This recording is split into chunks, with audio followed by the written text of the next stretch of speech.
Hola chicos, buenas noches, bienvenidos a todos. J'espère que vous allez bien. Chicos, aujourd'hui on a assisté à quoi? Aujourd'hui c'était une journée spéciale. Aujourd'hui c'était une journée très spéciale. C'était le Arda Day les gars. C'était le Arda Dia. C'était le Today Arda. Como quieras. Aujourd'hui on a assisté et j'espère pas le dernier avec la camiseta de Real Madrid. Arda Güler, premier but. Entrée en jeu. Je suis obligé de commencer le débrief avec Arda en fait. Parce que le match s'est terminé avec Arda, donc je suis obligé de commencer le débrief avec Arda. On a eu un Arda,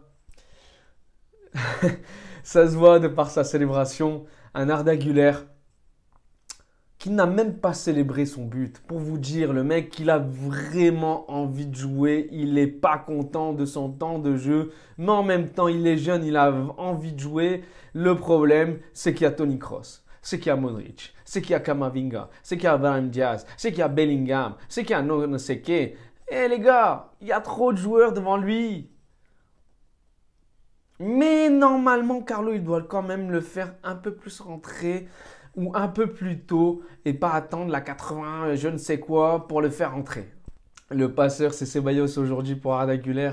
Arda Güler qui me rappelle un but de son un certain Mesut Özil, on connaît tous. Le même but à peu près.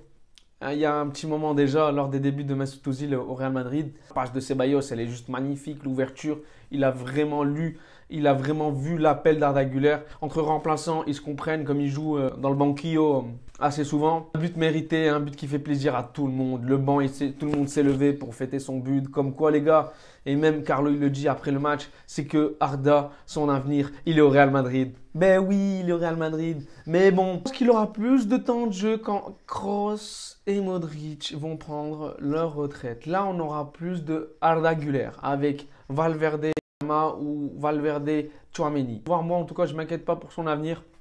Je ne m'inquiète pas pour les performances qu'il va nous donner. Je compte sur lui, j'ai confiance en lui. Il est peut-être très jeune, mais ce petit, il a quelque chose dans la tête. Il a un mental d'acier. Et même sa célébration, je vous le répète, elle est ferme. Son visage, il était ferme. C'est-à-dire, il était closing. Tu pouvais lui raconter les meilleures blagues du monde, il n'aurait pas rigolé. Il n'aurait pas célébré. Parce qu'il est mécontent.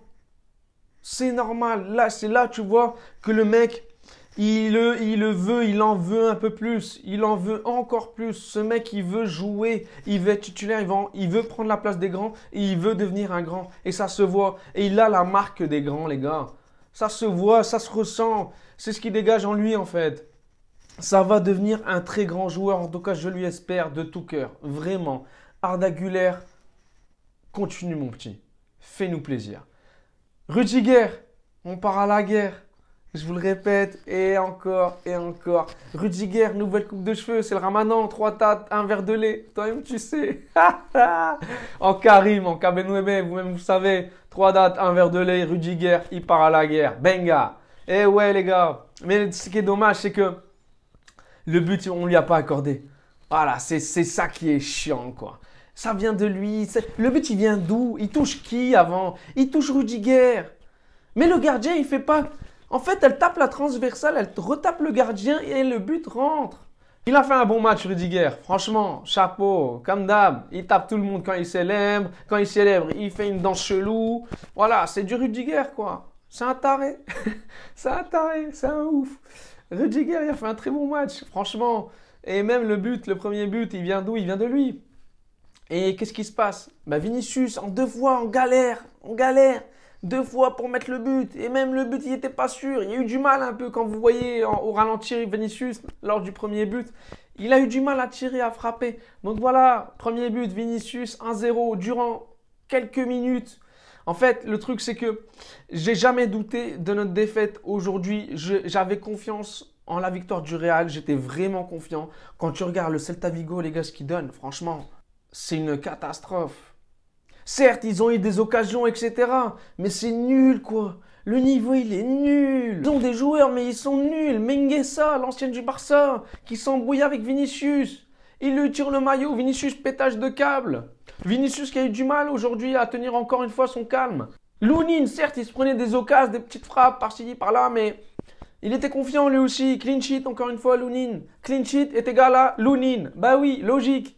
Logique, on commence à en prendre l'habitude. La défense, elle a géré. Cafu, Vasquez. Ben ouais. Franchement, moi, Cafu, Vasquez, je le kiffe. Parce que Lucas Vasquez, il apporte des choses que Carvajal n'apporte pas. La preuve, exemple, Valence, Carvajal, qu'est-ce qu'il fait? Il est perdu. Qu'est-ce qu'il fait? Il fait une passe en retrait, derrière. Il n'y a personne, c'est l'attaquant de Valence qui la prend. Ça aurait été Vasquez, il aurait été vers l'avant. Il aurait dribblé, il aurait fait quelque chose. Le problème, c'est que Vasquez, il n'a pas peur d'aller vers l'avant et de dribbler, on l'a vu. Il est bon défensivement, offensivement. Et au milieu de terrain, il dribble dans les trois phases de jeu. C'est-à-dire que Vasquez, il apporte plus offensivement que Carvajal. Je ne vais pas vous l'apprendre. Et c'est ça que j'aime et c'est ça que je préfère. Je pense que la connexion Valverde-Vasquez, elle est meilleure. Moi, perso, je préfère. Je ne sais pas ce que vous pensez. Vous préférez quoi? Vasquez, Carvajal, Vasquez, les deux, c'est différent, je suis d'accord. Mais celui qui apporte le plus, c'est Vasquez. Carvajal, qu'est-ce qu'il apporte? Des cartons jaunes, des embrouilles, des tacles, des risques de penalty. Voilà, qu'est-ce qu'il apporte Carvajal? Voilà, des passes en retrait. Et du coup, Valence, ils vont marquer le premier but. Donc, Carvajal, j'ai jamais dit qu'il était nul. Hein, et ça, jamais je le dirai. Hein.